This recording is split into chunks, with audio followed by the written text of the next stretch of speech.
Preston Park with the law office of Preston Park, and today I'm just going to talk to you a bit about what it means to break through those emotional barriers that I talk about. And so to start with a little bit about me, I graduated from SMU Law School. I've been practicing for 5 years in family law.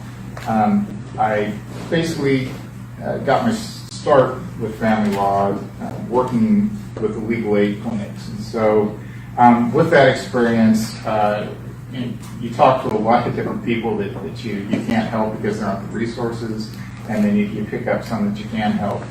And you learn a lot about sort of, my background, I guess I should go back that way, is with IT. And so I'm used to figuring out logical solutions to problems people have. And in family law, there aren't really logical solutions the way we do it now. And so I'm always thinking about better ways of doing things.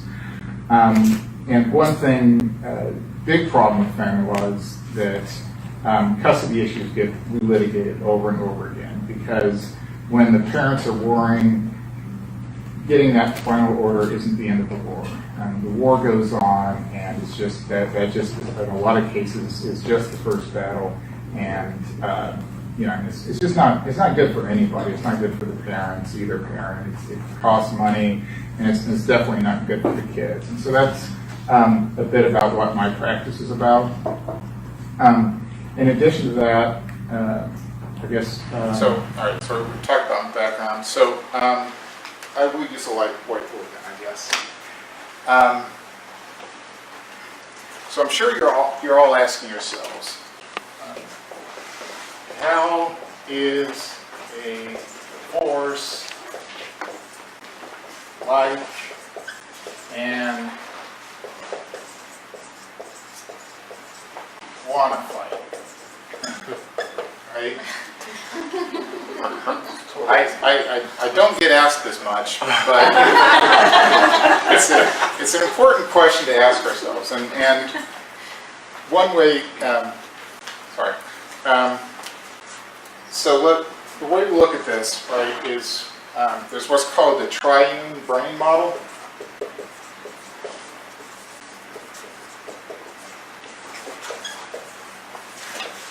Right?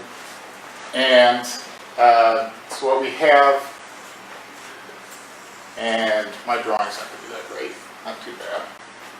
So we've got our human brain on the outside. Under that we've got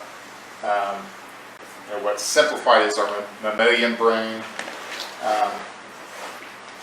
And then further down we have our reptile brain, right? So we have all our instinct happens down here.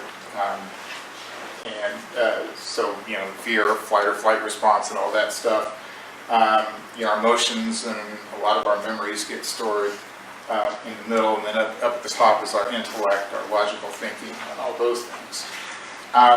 So I shorten these. I'm not a neuroscientist or a psychologist, so I've dumbed this down to lawyer speak and just make this the.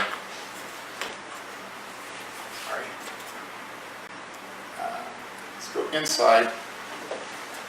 So deep down the reptile brain, I just call the iguana. Up here is your horse, and then everything is you. But this is sort of what we like to think of ourselves as us. We like to think we're logical and we're thinking or making all our decisions up here, when our decisions can be made anywhere up or down here. And as you go down, things get a little dumber and a lot more emotional, and unfortunately a lot more powerful. So, down here, our iguana, we're not going to be able to. So, at the top here, let's say we want to be on a diet, right? We know intellectually we need to lose weight. All right, down here, our horse wants cookies. Right? Our horse wants cookies, and we haven't trained our horse well, then, we're going to likely find some reason why we can justify eating cookies, right? I'm going to work out tomorrow, I had a busy day today, or a hard day, I deserve some cookies. So we'll make up little stories of why we should get cookies. Going down here to the Iguana, it doesn't matter how bad you want the cookies, you're not going to reach into a hot stove and grab them with your bare hands. Right? So there's no way you can make yourself do that. So the good news is we can train ourselves at all these different levels, right? We can learn not to be afraid of snakes. We can learn motivation. So JT's a good guy for that, and that's kind of what he does. JT's basically a horse trainer, right? He's helped you develop this horse brain, to help you make the decisions that you really want to make intellectually, but you might have a hard time doing, due to the lack of motivation. But I'm dealing down here a lot with your iguana, and so what happens with an iguana fight? So if you think about it, one example is iguanas are territorial, right? So when we get in a divorce, we think about my stuff, right? And so when somebody's coming, when you're talking about dividing property up, and then you've got a business that you built from scratch, right? You ask the question, how is it fair, that I started this business that I built up on my own with very little help from my wife. It's making $1 million. How is it fair that she gets to take half of that? And that's our iguana speaking. And we make up stories. She's a gold digger. She's just after me. She just wants to destroy me. Right? That's a big one. She just wants to destroy me. She wants me to ruin my life. I mean, she just hates me that much. She just wants to destroy me. But if you think about it, if you take all the emotion out of it and talk about, say, a business. I'm in my business. Let's say, you start your business, when you're very young. You don't have any money. You have a friend of yours says, well, I like your business idea. I'll give you $1,000. I'll take a 50% non-voting share. Right? So you think, great. You take that capital. You build up your business. Get up, 35 years down the road, it's worth $10 million. You sell it, right? And who gets half of it, right? Your business partner. And you don't think anything of it because that's what you bargained for. So if we put the emotion back into it and think about it sort of the way that the Texas law thinks about it, right? You marry somebody, that person is your number one investor. She's of all the people, she could have gone and hooked herself up with, she decided on you based on the promises you made, right? I'm going to make your life better. It's going to be so great. Come marry me. A lot of times, they staying home, taking care of the kids and all that, which is important. And then,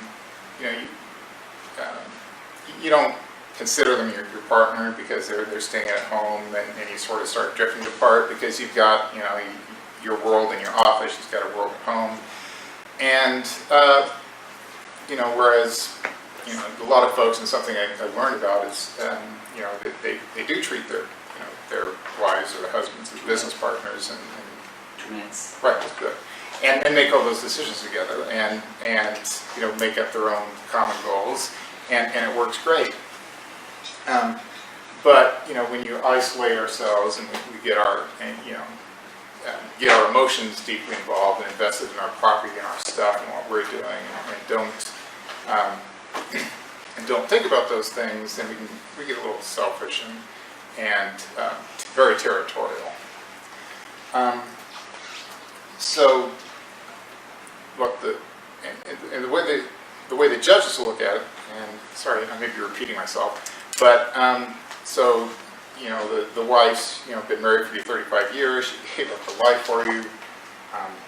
She's never going to have kids again. She doesn't have her looks anymore. She doesn't have to hope for a career.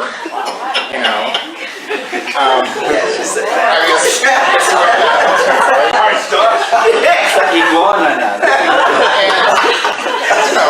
So you're thinking, so yeah, it is fair that we're dividing things up so that we can move on. And where you guys come in on that, right, is we can like we can train our iguanas. We even if you have a pet iguana, normally they're going to be running away from you. You can teach them to let you, pet them and hold them and all that. And a lot of that just goes into getting some knowledge up here, and that's kind of where you guys come in. And that when we have financial planners and career counselors and insurance agents and realtors and people who do loans to help out and to give people information and to, in the beginning, work together to come up with a plan to how we're going to move forward into the future.